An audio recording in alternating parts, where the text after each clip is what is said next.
Mention the word model railroading to most people, and it probably conjures up images of a small circular track in the basement of a house somewhere, or perhaps a Christmas scene in which children are gathered around a tree as a just unwrapped model train sits in the background.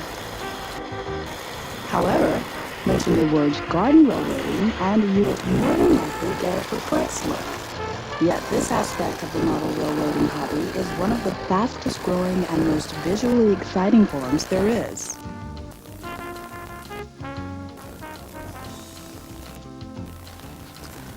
So just what is garden railroading?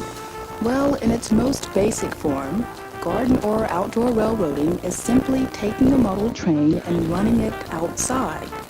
Yet, as we shall see, it is also much more than that. In fact, garden railroading now boasts a worldwide following, in which adherents have clubs and organizations that meet regularly to compare notes, to socialize, and to view the work of others involved in the hobby. And several magazines are now devoted exclusively to outdoor railroading. Garden railroading also has its own equipment and trains designed specifically for outdoor operations, and its fans have created some of the most beautiful and exciting miniature railroads imaginable.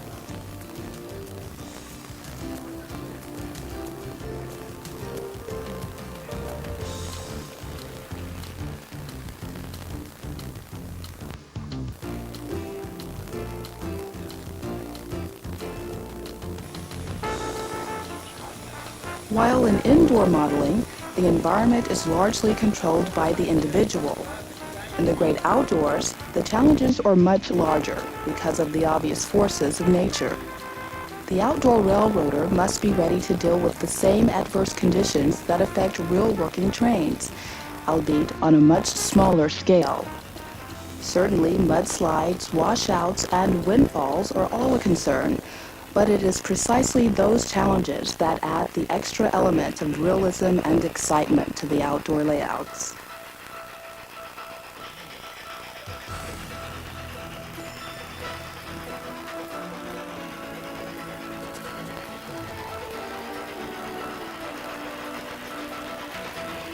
In this program, we will be looking at two superb outdoor railroads, both of which represent literally hundreds of hours of painstaking and meticulous work that has culminated in a pair of very different yet equally impressive layouts.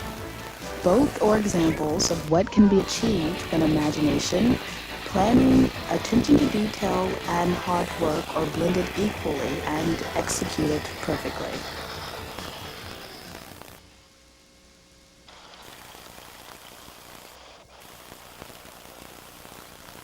Seattle area dentist Jim Easley and his wife, Lydia, have transformed their back garden into a wonderful miniature reproduction of some of the railroads they saw while traveling in Europe.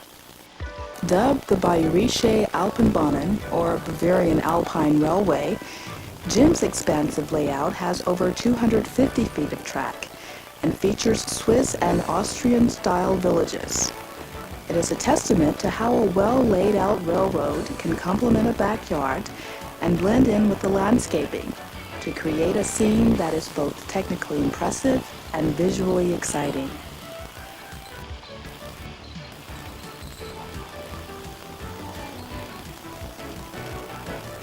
We talked with Jim about his layout and equipment. Jim, how long have you been working on this garden railroading setup? Well, we started outside in 1987 trying to develop a concept of what we wanted. We were redoing our garden area back here, and we felt that was the appropriate time to do it. And then in 88, well, we began to do the hard work of putting some track down and beginning to ballast and learning what it's all about. One of the exciting things about outdoor model railroading or garden railroading is the fact that you're faced with all the natural problems, just like the prototypical railroads. You have concerns about your ballast. Is it going to settle or not? You have concerns about the terrain. If you have a hillside, you have to worry about the water and how it's going to run off. Is it going to flood an area of concern to you? But then on the plus side, there's some real challenges too with even a little snow. I have not myself had a little snowplow built, but they do exist. They even move light snow away in the winter. Now, how about LGB? Is that something someone should start with, or would you think they should start with something smaller and work up, or? Well, you can work with various sizes. LGB is sized 1 to 22.5. That's essentially about 1/2 inch to the foot. And it's very convenient to utilize. But there are other railroads that are using O gauge, which is the typical gauge of what Lionel has been in the past. And that can work successfully too. In England, they've had outdoor model railroading for years. More recently, Germany has taken it up. Most people out in the outdoors think of about 1/2 inch to the foot as being the size for them. We are using the LGB cars generally. LGB is a German company and first developed these type of trains in the early 60s.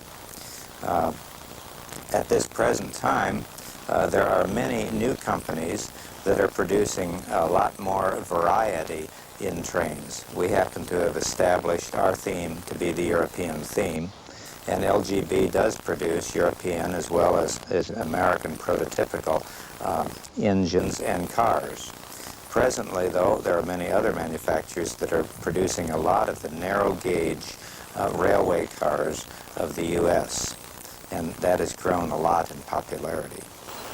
You've been pretty happy with the LGB. Well, we've been very satisfied with it. It was the leader. It is the premier car and engine manufacturer. The track is sectional. It is easily placed. It is very firm and holds up under all sorts of circumstances. I see also some of the buildings, they look like they were purchased, and you said others you made yourself. Yes, there are a good number of models now that available, either of wood or special plastics that you can obtain for outdoor railroading. Now, we've maintained a European theme here, but over the last 4 or 5 years, there has been a tremendous surge in what is available to the modeler, so that many are modeling in the Western U.S. theme or something of this sort. Sometimes we will do what we call scratch building, and that's just starting and building just like you would other things. They may be out of plaster, they may be out of wood, may be out of plastic.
Initially, outdoor model railroading or garden railroading got started in England, and they utilized little steam engines or even wind-up trains.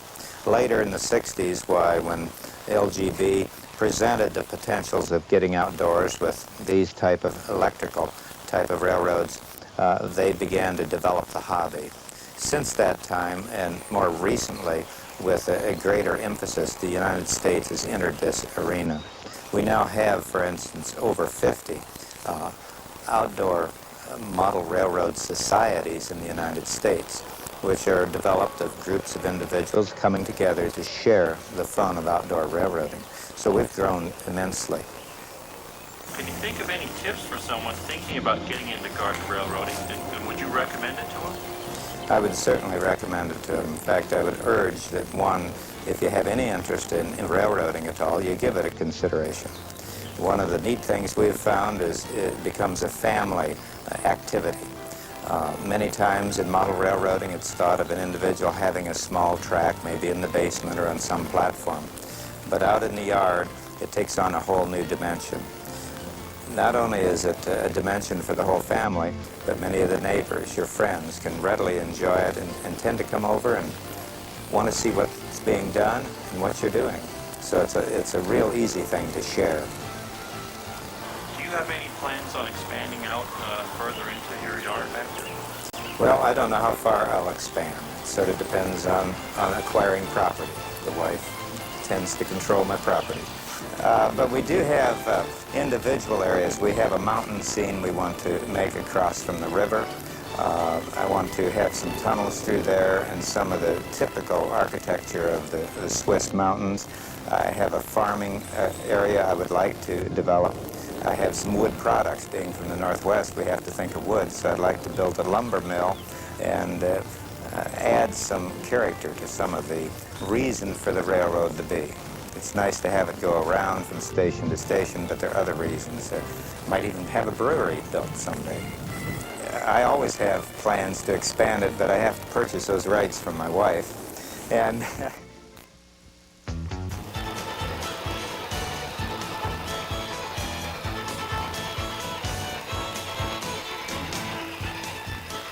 The second garden railway we will be looking at also belongs to a Puget Sound resident. Herb Charlier has named his layout the Crannis Garden Railway. Herb, like Jim Easley, makes extensive use of LGB equipment, but here the similarities end. Whereas Jim Easley's miniature railroad is modeled after the trains of Europe, Herb's is designed to look like Depression-era American narrow gauge. And as we shall see, he has done a wonderful job of recreating that look down to the tiniest of details.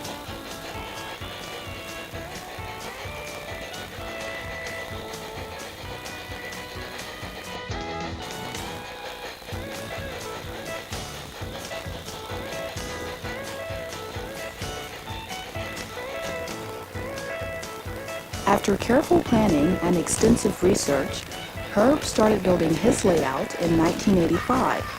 Most of the structures, including the bridges, are hand-built and show an exacting concern for authenticity.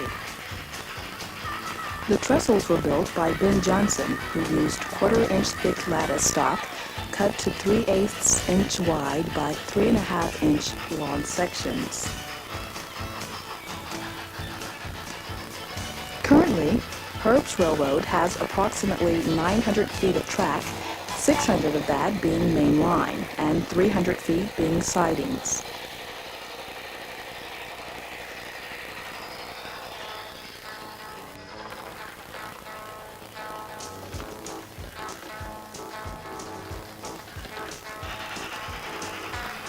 Virtually all of the detail parts, including headlights, generators, marker lights, and tender oil hatches, came from trackside detail. Many of the miniatures, including the people, come from plastic automobile and military models that are 1/24th scale.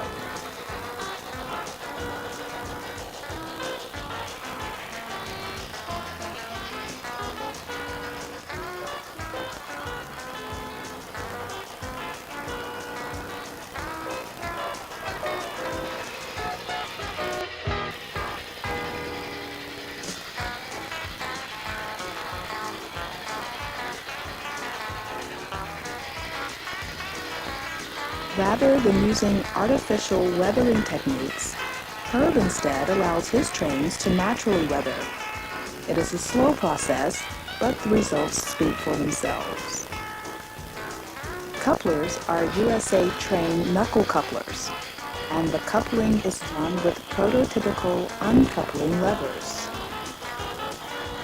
The locomotives are operated with a command carrier control system. A steady 20 volts is carried to the rails. The speed is adjusted by receivers in each locomotive according to signals sent through the rails. Also utilized is an RC throttle, enabling the operator to control the trains while walking alongside them anywhere on the layout.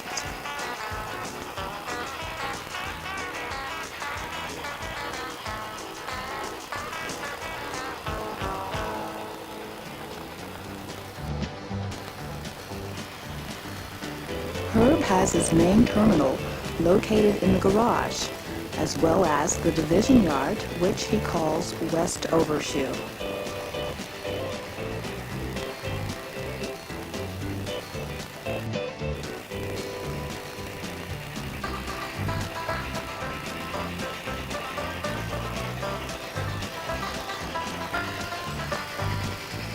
Herb's layout allows him to run up to 3 trains at once, and in sticking with authenticity, he has kept all his tracks to a maximum 4% grade.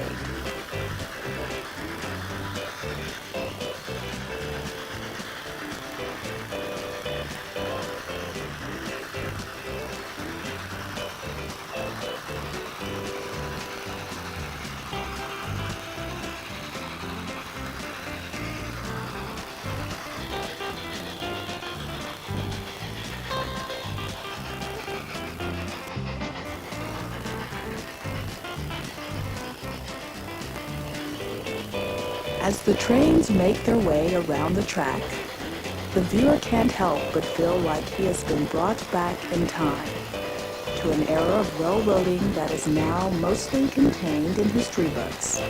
But wonderfully, here in front of our eyes is a real miniature reproduction of that era and the beautiful trains that help make American history. And doing it outside adds a lot to the authenticity. The backyard, with its plants, dirt, rain, and mud, makes it all the more believable.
One of the comments we heard repeated often around outdoor railroaders was the importance of taking the first step, putting down a little track.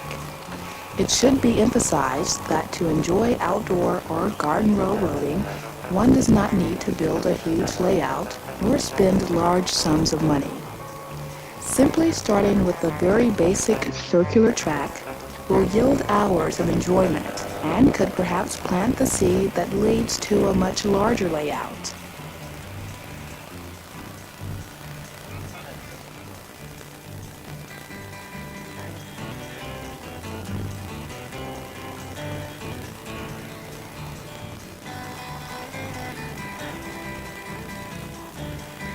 Check to see if you have a local club or organization in your area, as this is probably the easiest way to get information about garden railroading and to meet others interested in the hobby. Another way would be to pick up a copy of a modeling magazine, such as Garden Railways.